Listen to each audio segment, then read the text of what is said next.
반갑습니다. 셋달자연구소 양성입니다.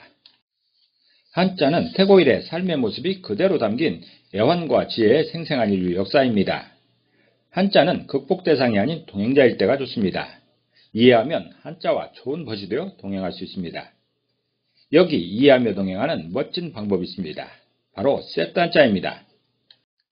오늘은 셋단자 제172강 부끄럽다에 관련된 셋단자를 공부해 보겠습니다. 오늘 공부할 글자는 7글자의 관련자로 구성되어 있습니다. 먼저 배경을 살펴보겠습니다. 오늘은 부끄럽다라는 주제로 셋단자를 공부할 것입니다. 부끄러움이란 일을 잘 못하거나 양심에 거리끼어 볼낯이 없거나 매우 떳떳하지 못한 상태를 말합니다. 셋단자 172강은 어떤 사유로 느끼는 부끄러움에 대한 한자들을 모았습니다. 많은 부끄러움의 종류 중에서 한자에서 말하는 대표적인 7가지를 설정해서 살펴보려고 합니다.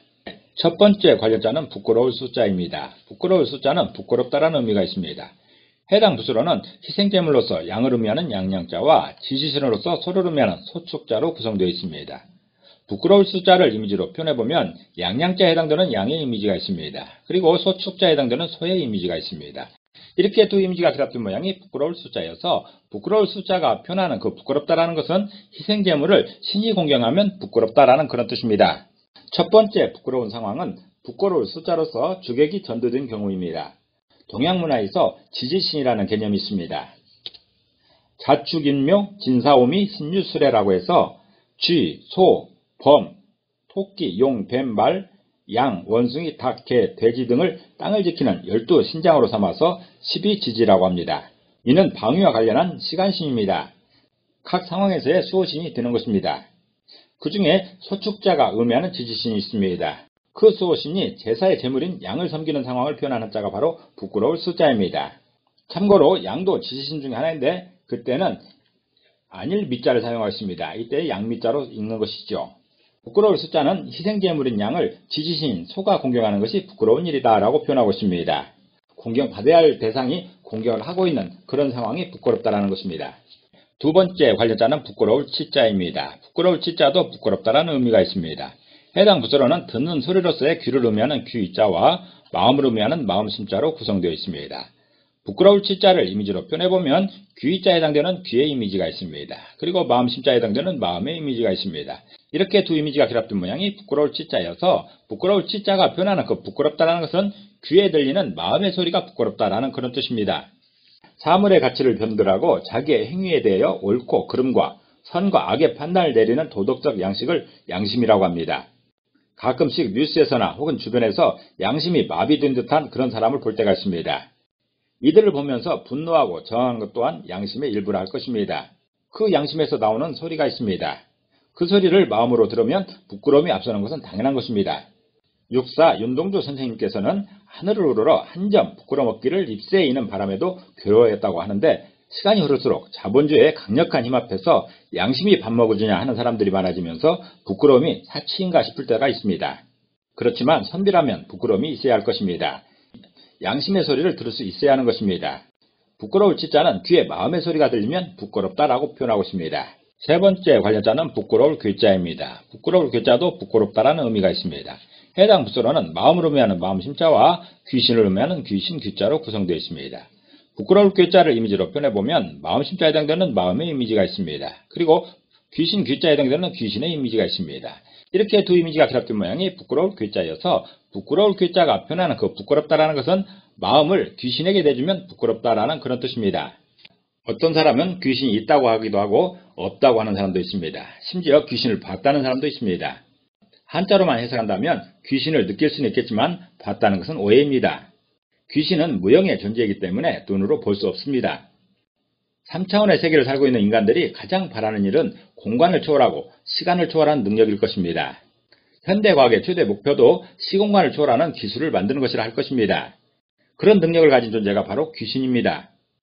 그래서 사람들은 애나 지금이나 그런 귀신의 능력을 의지하고 싶은 그런 소망을 가지고 있습니다.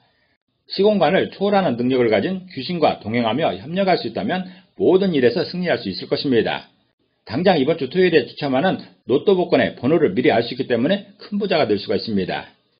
그런데 실상은 귀신에게 마음을 주고 귀신과 협력하려 하면 백발백중 귀신에게 이용만 당하게 됩니다.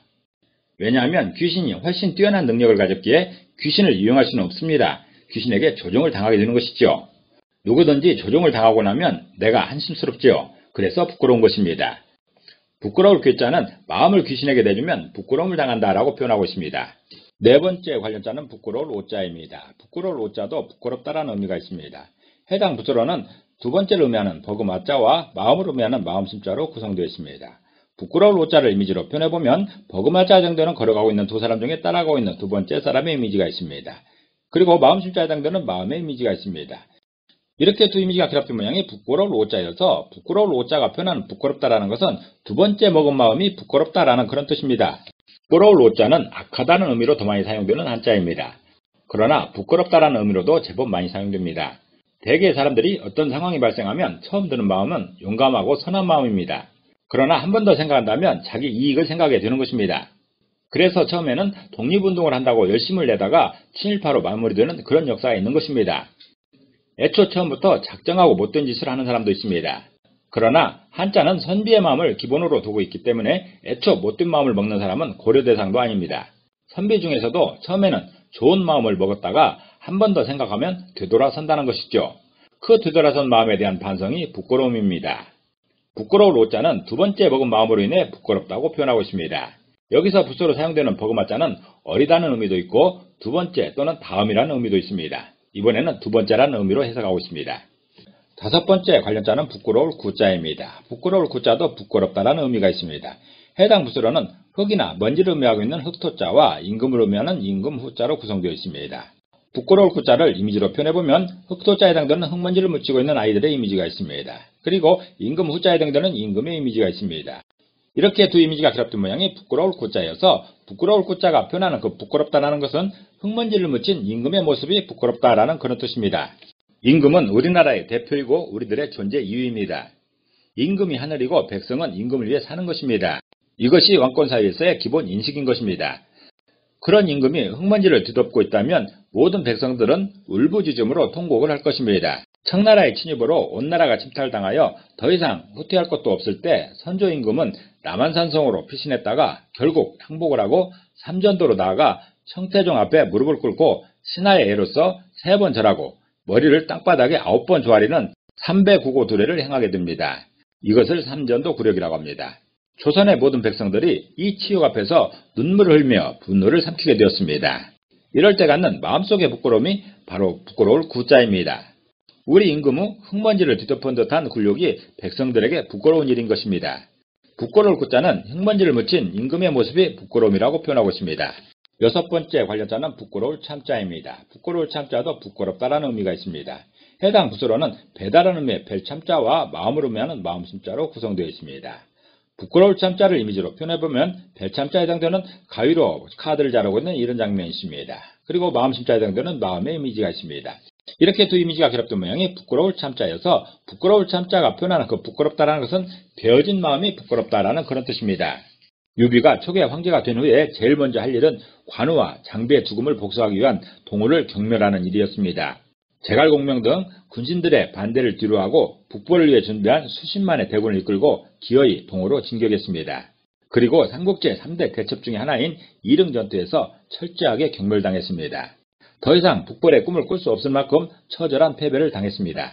이후에 유비는 복수에 눈이 멀어서 대업을 방쳤다며 공명에게 부끄럽다며 후회의 눈물을 흘렸습니다. 수십 년을 절치부심하면서 준비한 각고의 노력이 한순간에 오기로 물거품이 되고 만 것입니다. 그때 유비의 마음은 갈기갈기 찢어지는 아픔이었습니다. 신념을 버리고 아집에 사로잡혀 저지른 행동 때문에 마음이 산산이 부서지며 베어지는 그 상황에서의 부끄러움이 있었던 것입니다. 부끄러울 참자는 그렇게 베어지는 마음이 부끄럽다라고 표현합니다. 참으로 가슴 아픈 회한의 부끄러움인 것입니다. 일곱 번째 관련자는 부끄러울 욕자입니다. 부끄러울 욕자도 부끄럽다라는 뜻이 있습니다. 해당 부서로는 펼치다라는 의미의 펼친자와 조금을 의미하는 마디촌자로 구성되어 있습니다. 부끄러울 욕자를 이미지로 표현해보면 펼칠자에 해당되는 멋지게 옷을 펼치며 파티하고 있는 두 사람의 이미지가 있습니다. 그리고 마디촌자에 해당되는 손가락 한마디의 이미지가 있습니다. 이렇게 두 이미지가 결합된 모양이 부끄러울 욕자여서 부끄러울 욕자가 표현하는 부끄럽다라는 것은 꿈이나 재능의 펼침이 조금뿐이어서 부끄럽다라는 그런 뜻입니다. 부끄러울 욕자는 욕설의 의미로도 많이 사용되지만 부끄러움이라는 의미도 있습니다. 충분히 더 펼칠 수 있는 기회가 있는데도 작은 이익을 탐하다가 절호의 기회를 놓치고 때늦은 후회를 할 때 느끼는 부끄러움입니다. 유다는 예수님의 12 제자 중에 하나였습니다. 특히 신임이 두터워서 재정을 담당하는 요직을 맡았으니 12 제자 중에서도 특별하다고 할 것입니다. 유다에게 일생일대의 중요한 기회였던 것입니다. 충분히 펼칠 수 있는 기회가 온 것이지요. 그러나 유다는 예수님의 십자가 고난을 끝으로 보았습니다. 더 이상 예수로 인해 이 세상에 희망을 보지 못했던 것입니다. 그래서 유다는 은전 30전에 예수님을 팔아버렸습니다. 그 작은 이익 때문에 큰 기회를 날려버린 것입니다. 오죽하면 예수님께서 유다야 너는 차라리 이 세상에 나오지 않았으면 더 좋을 뻔했다라고 했겠습니까? 그 부끄러움 때문에 유다는 스스로 목숨을 끊게 됩니다. 부끄러울 욕자는 충분한 기회에도 불구하고 꿈이나 재능의 펼침이 조금뿐이어서 부끄럽다라고 표현하고 있습니다. 오늘은 총 7글자의 관력자로 구성된 부끄러움의 세트 한자를 공부해봤습니다. 오늘 공부한 내용을 다시 한번 요약하면서 이 시간을 정리하도록 하겠습니다.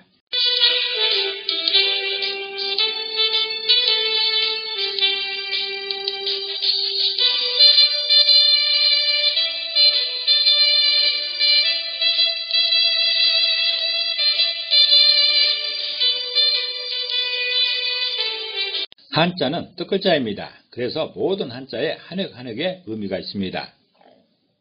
그렇지만 그 의미에 대단한 비밀이 있는 것은 아니고 우리들의 상식에 기반하고 있습니다.